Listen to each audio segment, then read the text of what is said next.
We know that's around 800 degrees. We've got our pizza. You want to go in and slide right into the center of the stone such. Give a little jiggle.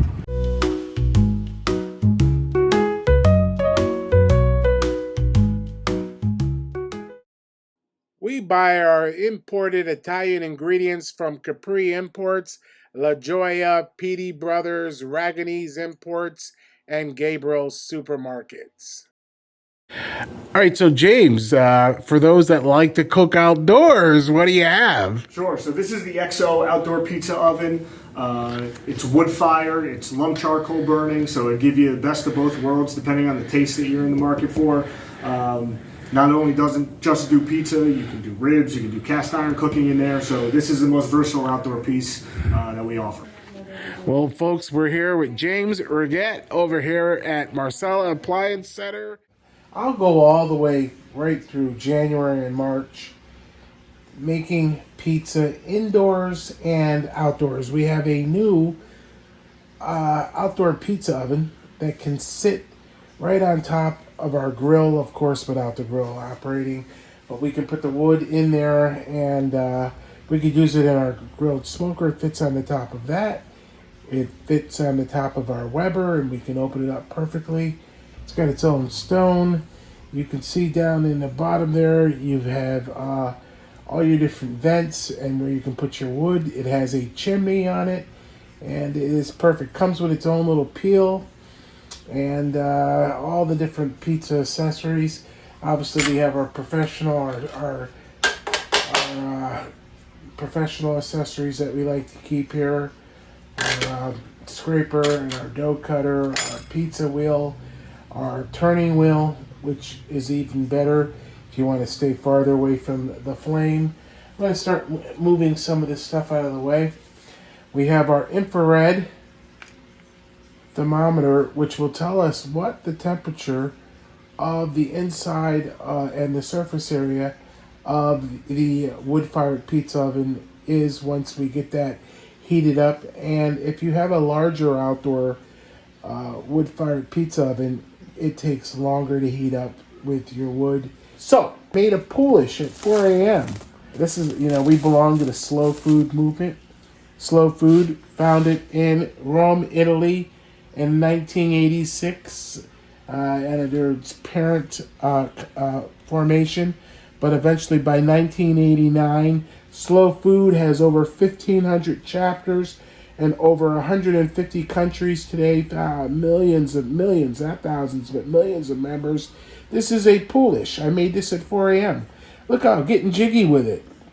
And all that's in here is I took 2 cups of flour, Anna Tipo 00 Napoletana flour, and what I did was I took 2 cups of that.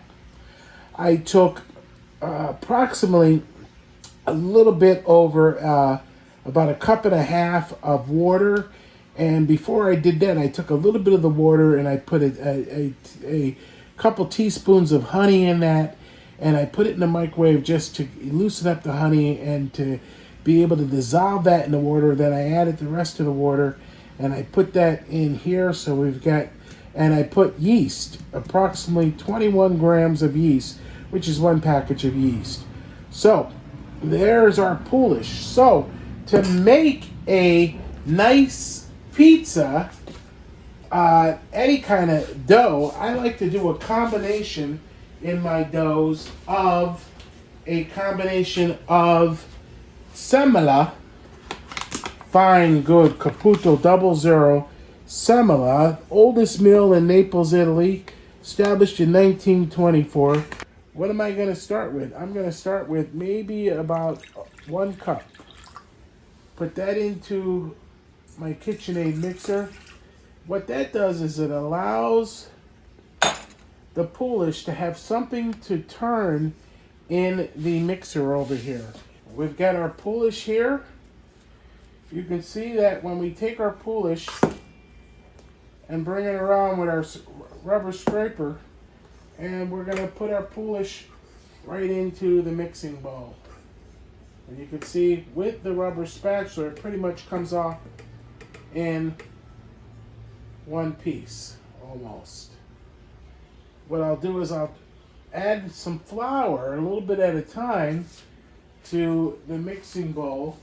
The great part about dough is when you're making pizza, you do not have to go and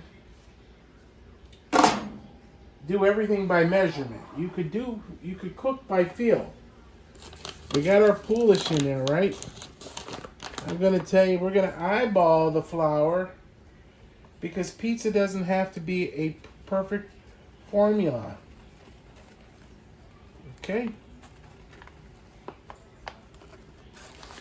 I got a bunch of flour there. I've got, now guys have their formulas. I'm doing this the quick way. I've showed you how to do formulas before using a scale. Today I'm going to show you how to make good pizza dough using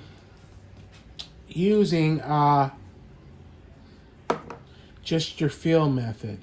Now, what do you need? In here we got Sicilian sea salt. You're going to need around 21 grams of Sicilian sea salt, is about 3 teaspoons. So in the palm of my hand, 1 teaspoon, 2 teaspoons, 3 teaspoons. And believe it or not, that's not a lot of salt. I'm going to put that around the edges here. And we've got the other ingredient some people don't like to add when they're making pizza dough or Sfincione, but I think it's necessary, is good extra virgin olive oil.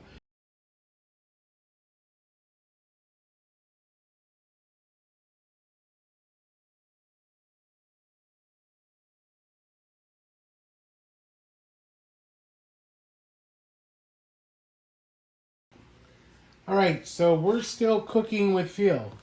So there's 2 things I want to do in showing you that. Look at that beautiful dough, right? Look at that. With the Poolish, made with the Poolish. Okay, so the first thing we're going to do is we're going to add some semola to our counter here. We're going to take a little bit in our hand as such, and we're going to just sprinkle that over the pizza dough that's in the mixer here, so that what we can do is we can tap our fingers right here and make sure that we're getting this all out. And these are all the tips and tricks that you can learn in making pizza here at Taste of Schenectady and Beyond Magazine, 518 Pizzerias. So that if you want to be a home pizza aficionado, you want to be one of these pizza guys, you practice. You go to seminars, you go to workshops, you go to the annual Pizza Expo out in Las Vegas. That's what the true pizziolas do, is they continue to learn. They never stop learning. They don't care if they've been making pizza 28, 38 years like myself. There's always more to learn in the world of pizza. You never stop learning. So that you get that. Look at that. Right out. You never stop learning. Okay? And in fact, I don't really need all this semola because I can already feel this is beautiful. Look at that, right? Look at that. It's not even sticking. That's beautiful. But I want to give it some folds. Why? Because what this does is it develops the gluten. So fold one way, fold the opposite way. It's already kneaded in the KitchenAid. But what I'm doing here is I'm developing more gluten proteins so that the dough gets a nice lively feel to it. If I need to take a little bit more so it doesn't stick, then I can do that by just using my hands like so. Okay, now What I want to tell you, before you form your dough balls, you do not want to do anything other than take a nice kitchen towel and let this rest. In the front. So, we've got a towel here from Our Lady here. We're going to cover this up. Cover it up, let it sit. Alexa, set a timer for, we're going to check it after 30 minutes instead of 45. Set a timer for 30 minutes. 30 minutes, starting now. So while your dough is resting during that 45-minute period, you can then follow my recipe for making good, delicious pizza sauce at home. We got the San Marzano tomatoes. Dump them into the bowl. Here I've got the brown sugar, and I've got the oregano, the imported organic oregano. Now I have to tell you about this stuff. This stuff comes from Sicily, right? It's beautiful, but if you don't really rub, take a little bit of the leaves off and make sure there's no stem in there, and rub them between your fingers so that you can feel if there's any stem. You might get a little bit of this. Watch this. Stem in your sauce, and look how hard that is to break. You don't want anybody biting into that. So we'll add that in here. All that in there. We'll save the rest of this oregano. Put that back in the jar. Again, in the palm of your hand, not over the bowl. About 1.5 teaspoons of Sicilian sea salt. And a little frantoia, a good Sicilian, Southern Italian, extra virgin olive oil. That gives the flavor. It gives a little bit of acidity. With the brown sugar, you have an agrodolce, and that is going to give you that a little bit of that balance of sweet and sour. One of these Sicilian peppers, you don't want the seeds, so what you would do is you would take off a little bit of the tip. Same thing here. You can move this out of the way and try to crush this into little pieces. You could use a pestle and mortar. You don't want too much of this in here. You don't want people going, oh, the pizza had such a kick to it. Well, you know, a little kick won't hurt you. But what you can do here is break it into little pieces. Add that to there.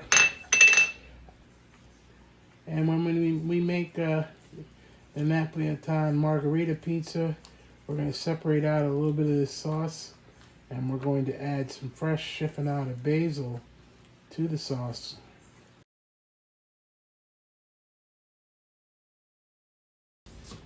And we'll begin to work with dough balls.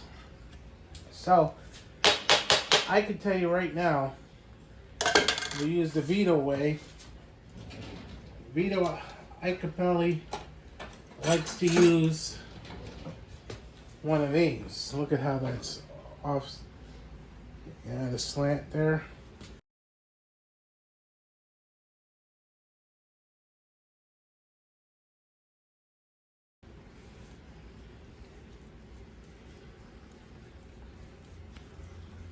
But you can see the hydration is perfect in this dough. I don't know about perfect. Nothing's perfect. But it does have a good feel to it. A good feel, and that's what's important, is that your dough has a good feel to it.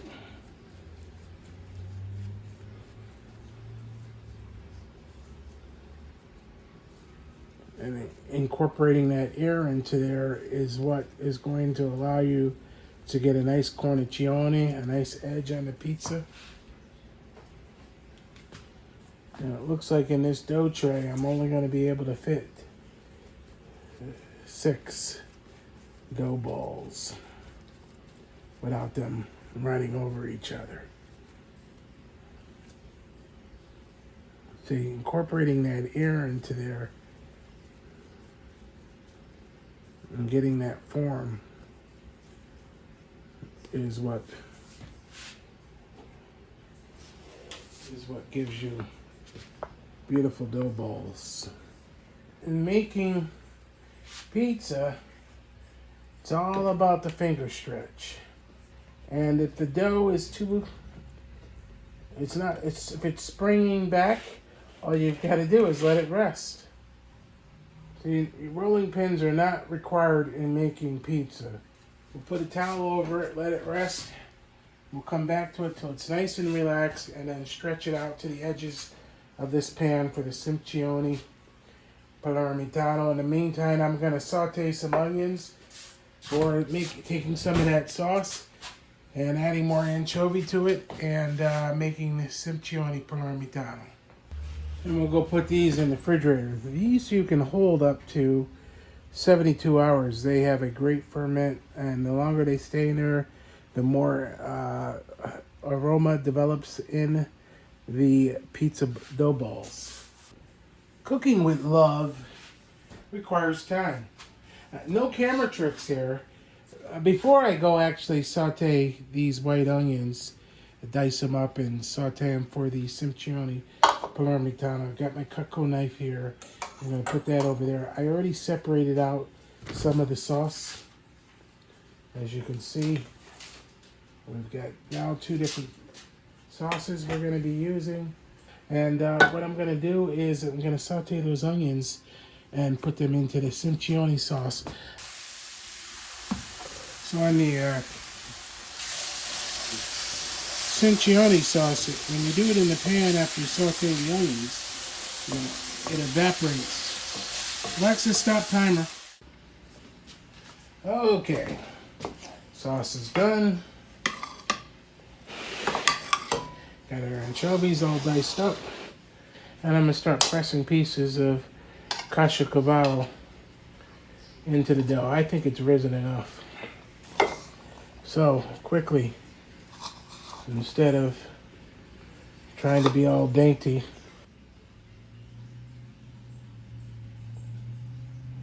you get the idea. Now, the sauce. For the sauce, on top, you need to make dollops. Little dollops in a line, because you don't want to disturb the anchovies. Go away from the edge.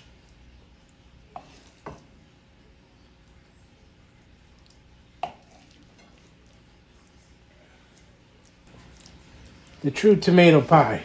The original tomato pie from 1816 to 1860 in all of Italy. The Sfincione, I like to remind people that the Sfincione Palermitano, and you could see, even if I let this sit at room temperature before I put it in the oven, it's still going to rise more and you're going to get a nice sponge. The other thing I recommend before you put it in the oven is go around the edge with a little bit of this extra virgin Francois olive oil, because it will give a nice color to the Sfincione as it's cooking. You can see it and go across the middle. You can see it's got a nice rise to it already.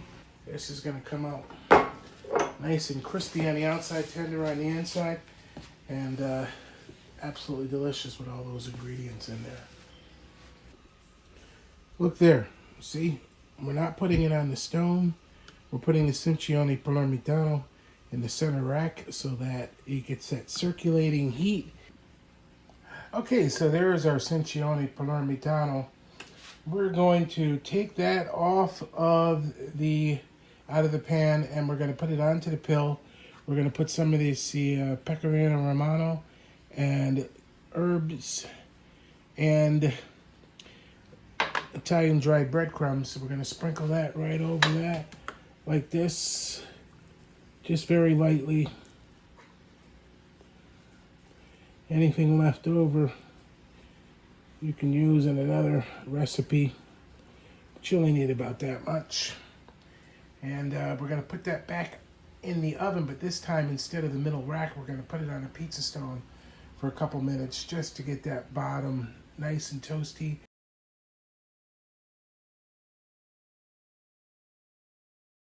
After that, to get a nice color on it, we want to drizzle that with a little bit of olive oil on the edge and in the center.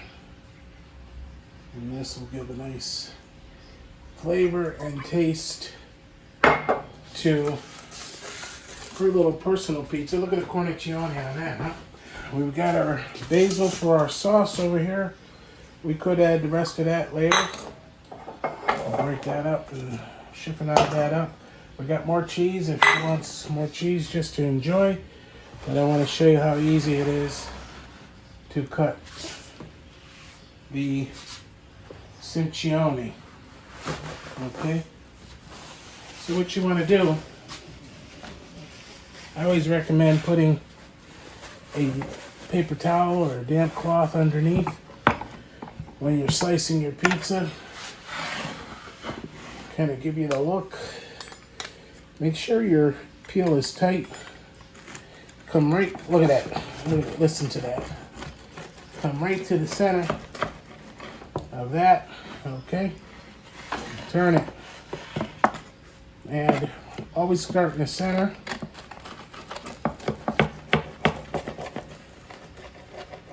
You can also use what I used for the chiffonade this basil into our sauce now. Is you could use what they do in Sicily, shears. These are the Cutco shears. And I want to show you how thick that is. Look at the bottom of that, nice and toasty.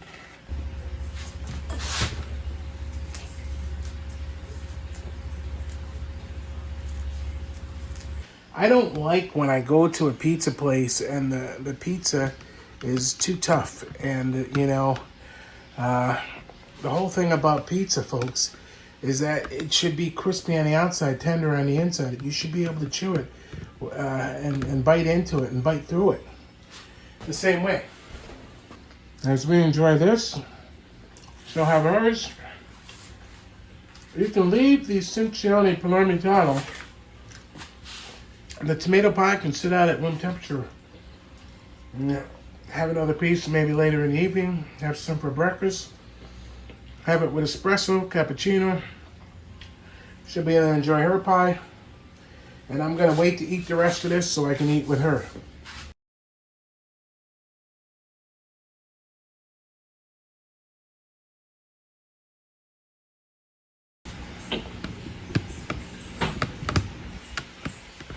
Get that bad boy fired up tomorrow.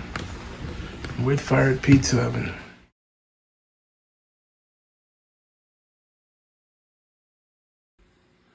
All right, we're down to our last piece of Sfincione.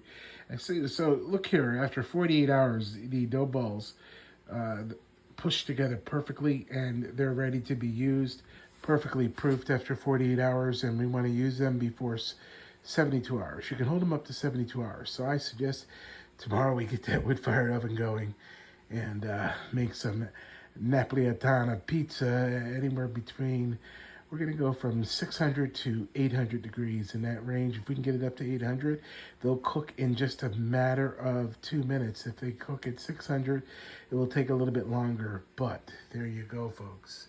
How are you this morning? Look at that bread, folks. Look at the bread.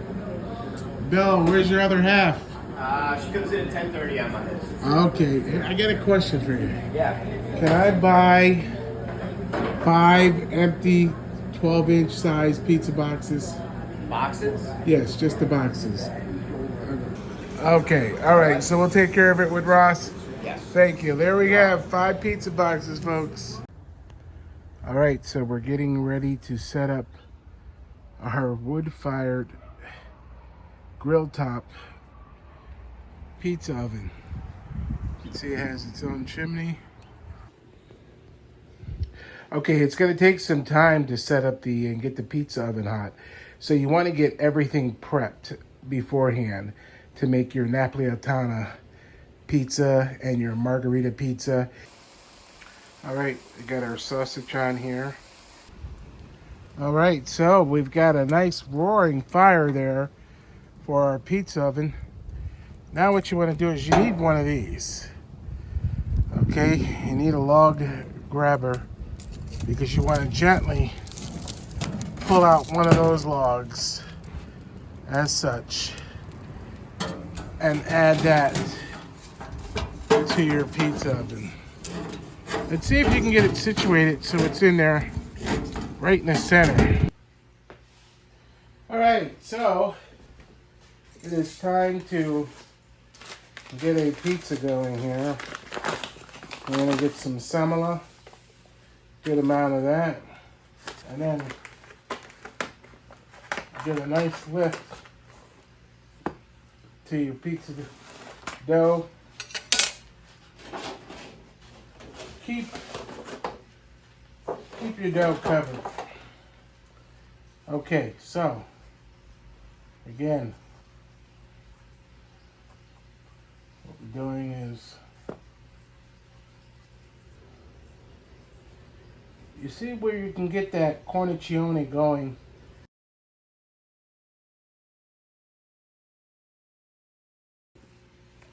And what you can do over here is you can put some, if you got a stand like that, you can put some of your stretched out pizza doughs over there as such. And get another one going. The more that you can get done, the better off you're going to be.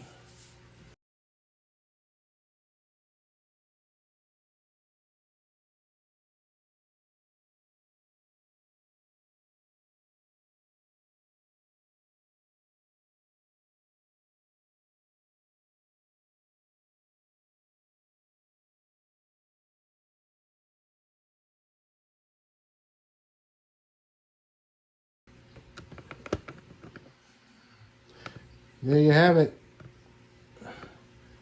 We got 2 stretched out there, 2 more stretched out here. Put that on the rack over here. Make sure the dough's not touching anything. And when we gotta sauce them and get them in, we can get them in to the outdoor pizza oven.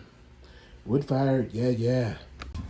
Okay, now we need to check the temperature of our stone. Let's get our infrared thermometer and point that at the surface area. Look at that, 803. We made it, folks.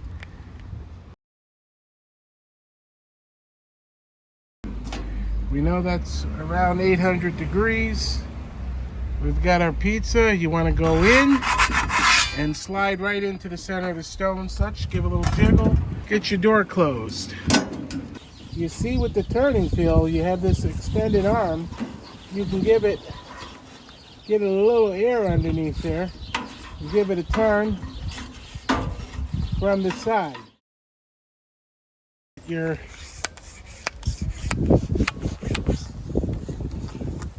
turning peel and get underneath that, and there's your pizza. Time for my sausage, pepperoni, and anchovy.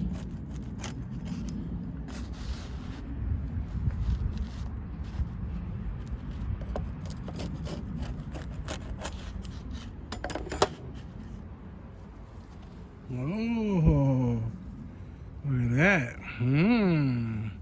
Sausage, pepperoni, and anchovy. Look at that. There's those air pockets.